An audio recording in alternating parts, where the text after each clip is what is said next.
I have nothing else to say. Listen, we're on a tight schedule, and I want to turn this over to Governor Huckabee. But Governor, I actually voted, and I voted for you today because sincerely you did answer my questions, and I want the conservatives around the state of Oklahoma to understand that this is the conservative individual in the race today. And I believe that we're at a crossroads, and I believe that we need to select men of integrity and honesty, those who are willing to serve, not those who are wanting power. But I am convinced that this man, Governor Huckabee, is willing to serve the people of this country. Yeah.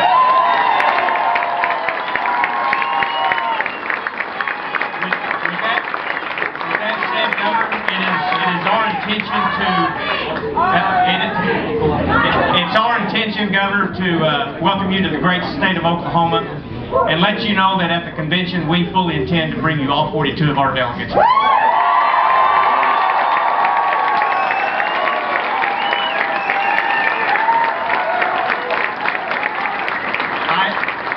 I sincerely hope that the next time I have the opportunity to introduce this man, it's not as governor, but it is as President of the United States, Mike Huckabee. Thank you, Senator. Thank you so much, Senator. You know that little slip up there is going to be the lead story in the news tonight. What I should say is thank you, Senator Briley, for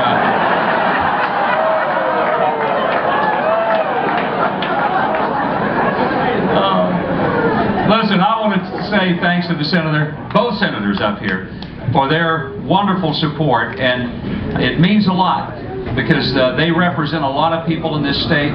They're leaders in your legislature, and I think they both understand that the next president needs to be somebody who recognizes the struggle that many states go through because of a lot of unfunded mandates in Washington. And one of the reasons that it matters to have a governor in the White House, one that has been a governor long enough to realize what Washington can do to us more than what Washington can do for us, is because a lot of the challenges that states face today are created by a Washington that doesn't have a clue about what's happening out here in the real world where people have to live and make a living. I want to thank you for being here. We really, I don't think, could have imagined this many people coming out in the middle of the day in Tulsa. There's an old story about a guy who was running for Congress in West Texas, and he just couldn't get a crowd together. I mean, he was struggling. His campaign was kind of not just doing great. He'd get 3 or 4 people together, and that'd be about a bigger crowd as he'd have. One day he was out in this county and came to a county seat town, and as he got near the courthouse, big crowd all gathered up all over the courthouse, and he thought, man, what's going on over there? So he started getting a little closer and asked around and said, why so many people here at the courthouse? They said, oh, well, today we're having a hanging. We got a guy that they caught for horse thieving, and so they're going to string him up here in a little bit. Well, he got to thinking, he said, you know, there's more people here than I've spoken to in my entire campaign. And so he had the bright idea, and he walked over to the hangman. He said, excuse me, sir, but I'm running for Congress, and I see you've got a right nice little crowd gathered up out here. I'm wondering if it'd be all right with you if before you carried out the hanging, if maybe you could let me talk to the crowd while they're all kind of bunched up. Hangman said, well, you know, it doesn't matter to me. My pay is the same either way, but quite frankly, I guess it'd only be respectful to ask the man who's about to be executed what he thinks about it. Now, by this time, the guy has the rope around his neck, and it's about time to do the deed. So the hangman turns to him and said, excuse me, this gentleman here is running for Congress, and he'd like to ask, could we delay and hold off the hanging for a while and let him say a few words to the crowd? The guy was about to be executed, looked over there, saw who it was, turned back to the hangman and said, well, I don't mind if he talks, but I've heard him before, and frankly, I'd appreciate it if you just hang me first. So when I see a big crowd, I want to make sure you guys are here to rally so we win this election in Oklahoma.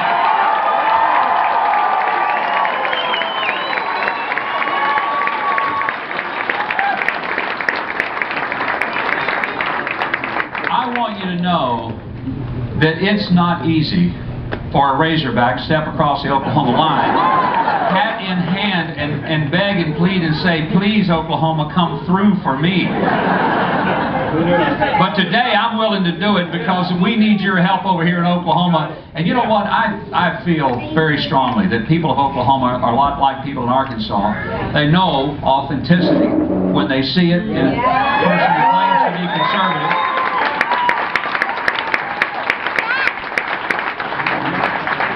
I got to tell you, I'm getting a little unhappy with some of these folks in the national media who wants to pick the president for us.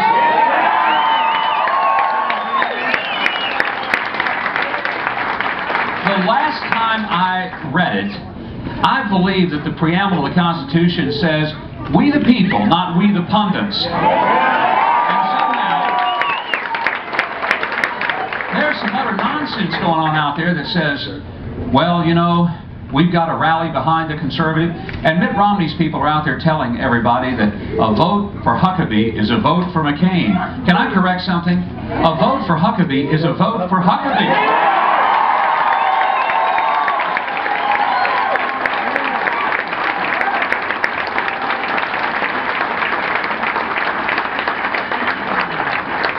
Unlike the governor from Massachusetts, I know where I stand when it comes to the Second Amendment, and you do too. I don't support Brady. I don't support the so-called ban on the so-called assault weapons, because those of us who live in the South who actually hunt, we don't claim to be lifelong hunters but never had a hunting license or a gun, we understand that when you start talking like that, you don't have a clue what you're talking about. And the fact is, there's a whole lot of us who recognize that we need a president who understands that conservative means you don't mess with the Second Amendment.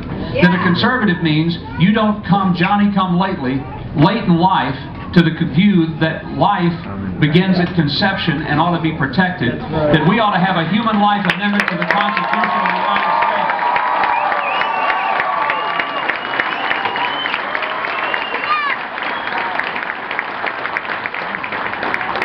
And for me, that's not a political issue that I just decided to adopt because I was running for president and thought it might make some people happy. There's a reason that Right to Life chapters all over this country are giving me their endorsement and support, because they look at the record and they realize that not only did I help work and lead an amendment to the Arkansas Constitution, Amendment 65, that is a human life amendment at our state level, but as governor led in passage of 11 different pro-life pieces of legislation. You see, I'm not one who says I will support pro-life. I will lead pro-life, and there's the difference.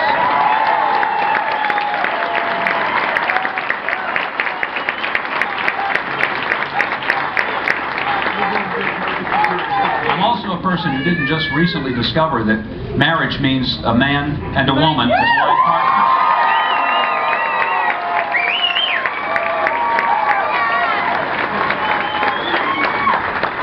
I'm not mad at other people if they choose to live differently, but I want to tell you, we're having a hard enough time in this country getting it right with the marriage we've got. We don't need to start a new version, because I'm not sure we get it any better. The fact is, marriage still means that this is the way that we bring the next generation into the world, and it's how we train our replacements and help them prepare to take over when we're gone. Family matters, and it still means what it has always meant, and I believe that we need to affirm once and for all, not just at the state level, but at the federal level, that the traditional marriage is the one that we believe should be upheld as the only one recognized as the official function of our government, the official act in which we recognize true family. Ladies and gentlemen, how we define things really does matter. And it will matter.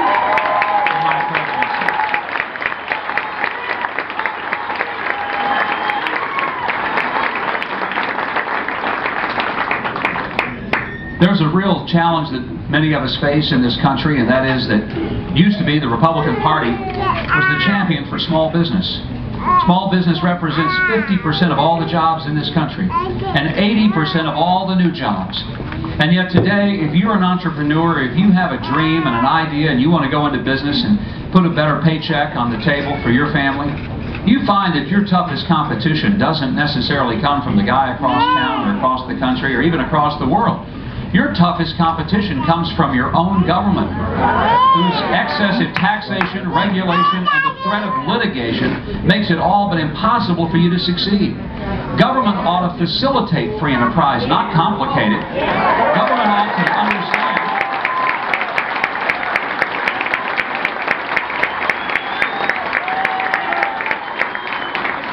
government ought to understand that its purpose is not to provide for us, but to protect us so we can provide for our own families. And most of us believe the simple notion that mothers and fathers raise better kids than governments do.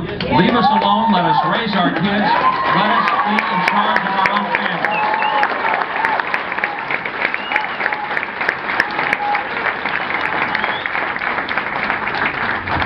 You know, I propose something that nobody else has really recognized how it would stimulate our economy.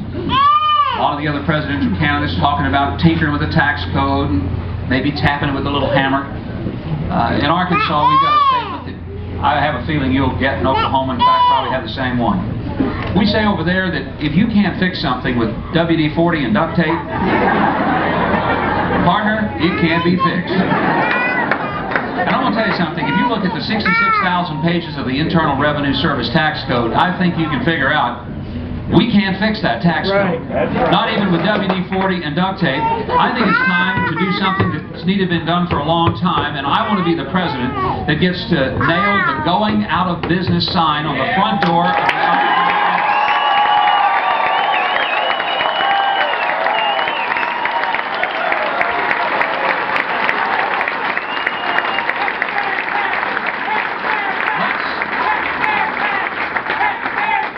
the the IRS out of business so we can put some more Americans in business. That's how I want to be working for us.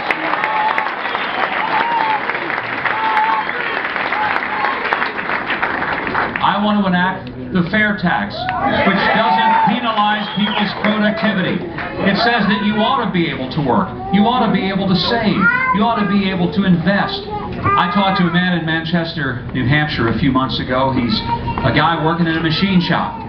And he told me his story. He said, Mike, I'm working not just one, but 2 shifts at the machine shop. I'm doing that because I'm trying to help my daughter through grad school at Cornell University, where she's trying to get her advanced degree. He said Cornell grad school is costing her $54,000 a year. Now, my reaction was like that too, except it was just a little different. I was just saying, thank you, Lord, that my daughter doesn't want to go to grad school at Cornell.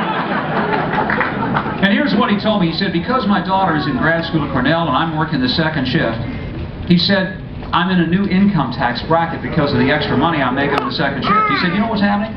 The government is getting most of what I'm earning in the 2nd shift in additional taxes. Oh, it gets worse. Because if he saves the money, we tax savings. And if he invests the money and gets a dividend, then we tax the dividends. If he buys and sells something and he makes a profit on the capital gain, we'll tax the capital gain. And if the poor guy works so hard he keels over debt, we'll tax his debt. Now, here's the real irony. You know how genius our tax code is? Here's the deal.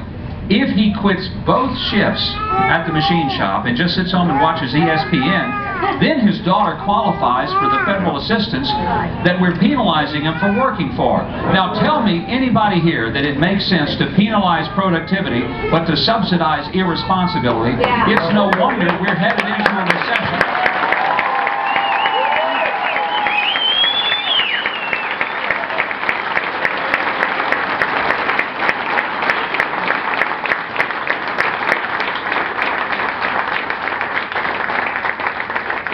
Some of the other Republicans, several months ago, we were in a debate in Dearborn, Michigan, and the moderator said, how's the economy doing? And one by one, every one of them who was asked said, oh, it's doing great, it's just doing terrific. So they came to me. And they got to me, and I made some of them mad because I said, well, if you're up here on the stage, one of you guys, I'm sure the economy's doing quite well.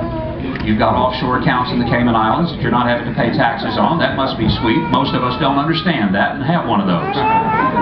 Some of you got trust funds and all sorts of ways in which you can protect and hide your assets and not be taxed on them. But, you know, I said, while I hear you talking about how great the economy is, and if you're in the corner office of the major company, yeah, that may be true. But I said, if you're the guy handling the bags, if you're the guy serving the food, if you're the ones driving the trucks across the interstate highways, delivering things from one part of the country to the other, if you're the person who's out there lifting heavy things off the factory floor, you ask those folks and they'll tell you the economy's not doing quite so swimmingly well, and here's why. Because they're paying more for their gasoline than they paid a year ago.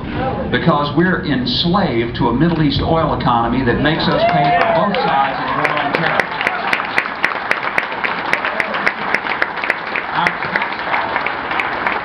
tax dollars pay for the military to fight terrorism, our oil dollars ends up paying these Middle East guys who ends up funneling the money to the madrasas who train the terrorists who come against us. And I said, so fuel costs are up, education costs are up, healthcare costs are up, but people's paychecks aren't up to meet it. And I got scorned for that. The Wall Street Journal and other publications took me to task and said, you know, Huckabee's out of touch. They called me a populist. They called me all sorts of things.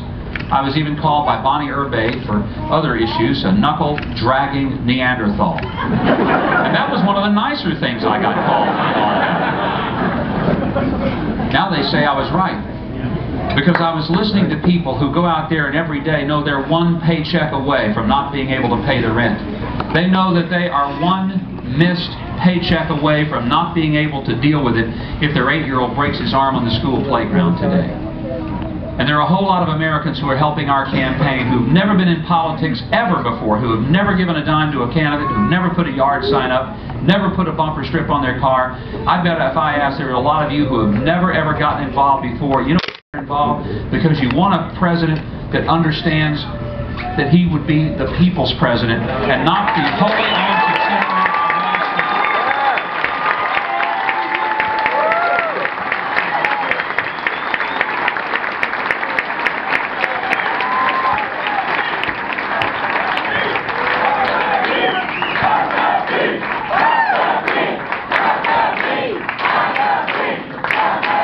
And ladies and gentlemen, I want to express to you today that it's very, very important that we not let this election get bought. That it not become a matter of simply waving a checkbook at us and saying, I'd like to be president, look how much money I can throw at this. In fact, one of my opponents is trying to suggest that maybe I should step aside because he's got a lot of money. I've got a better suggestion. He's got an MBA from Harvard. If he'd use a little of that MBA from Harvard, he would know that if you've spent that much money and you don't have any more market share than the guy who you've outspent 100 to 1, friend, it's time to put that business out of its misery and support somebody.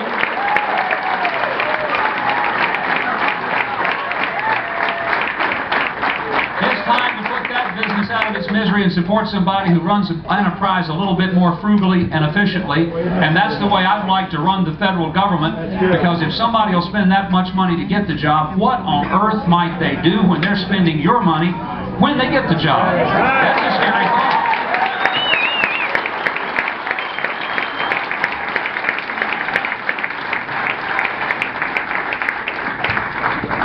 You know, I sometimes remember what the prophet Isaiah said, and he said, look to the rock from which you were hewn, and the quarry from which you were dug. As a nation, we need to look where we've come from. Amen. We need to remember who we are as a country. I think sometimes we forget. You know, history is to a civilization what the memory is to an individual. If you woke up this morning and didn't remember who you were or where you lived or what your kids' names were, you got to the breakfast table and looked around and said, who are all you people? It'd be pretty frightening. You'd be completely disoriented and lost if you lost your memory.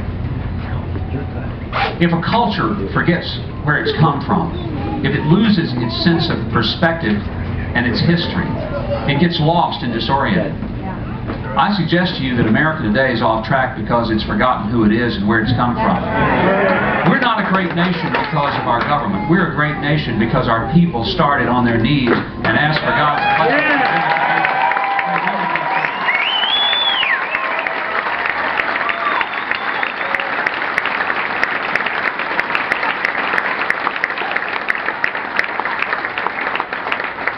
Our founding fathers said it this way, that we hold these truths to be self-evident, that all men are created equal and endowed by their Creator with certain inalienable rights, among these life, liberty, and the pursuit of happiness.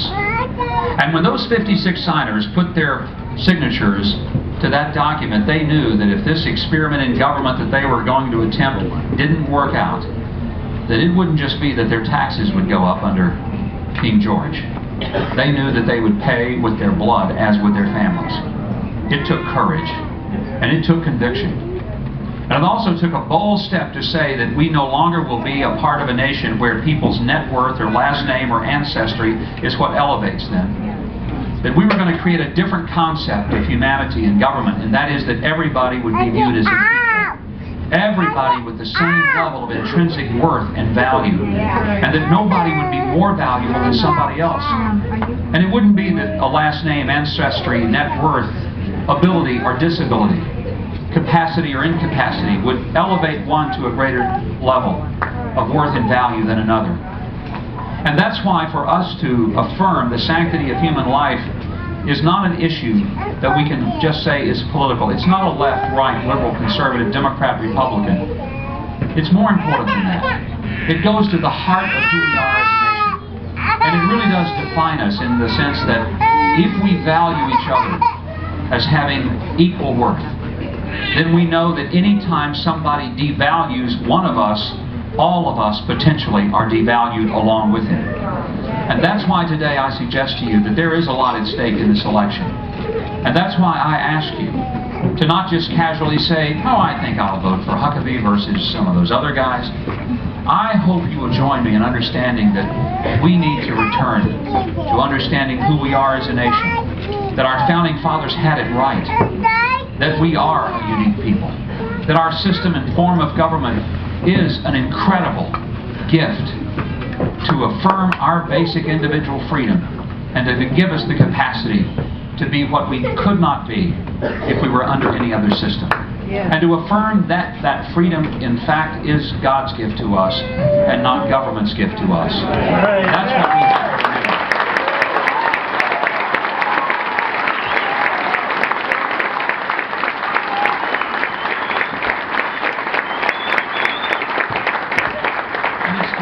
Recognize our government has miserably failed us.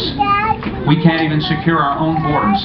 It's harder for you to get on an airplane in Tulsa to go somewhere than it is for somebody to slip across an international border. I promise as president, we will fix it. We'll secure the fence. I'm the only candidate that says we will secure those borders within 18 months. We'll do it with American labor and American materials. And we won't.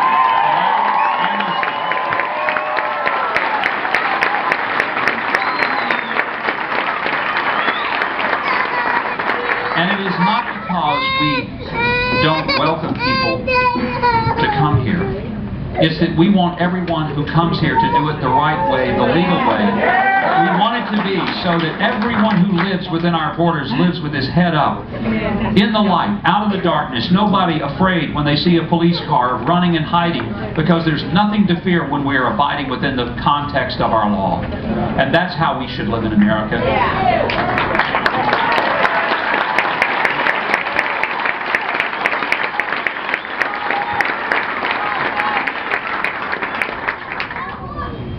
I know where this country's come from, and I'm grateful that God has given us His blessing to be where we are.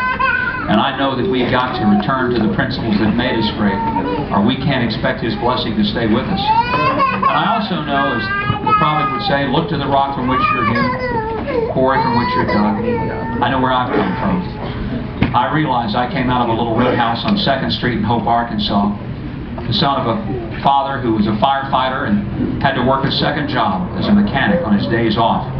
And he didn't do that just because he liked to work long, long days, 6 and 7 days a week. He did it because if he didn't, he couldn't make the rent payments on the little rent house we lived in.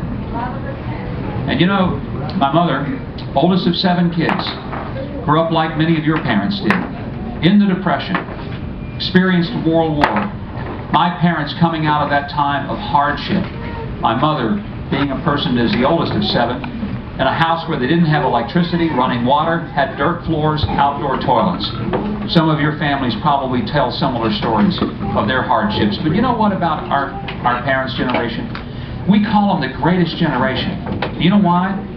Because when they lived through all of those hardships, it didn't make them bitter and cynical and angry.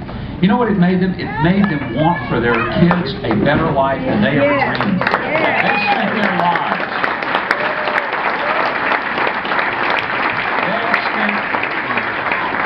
They spent their lives making every sacrifice imaginable so that their kids would have a better life than they did. And on their shoulders, we have indeed lived better than they ever could have dreamed that we would have and could have. Now I wonder, are we prepared to give our kids a better life?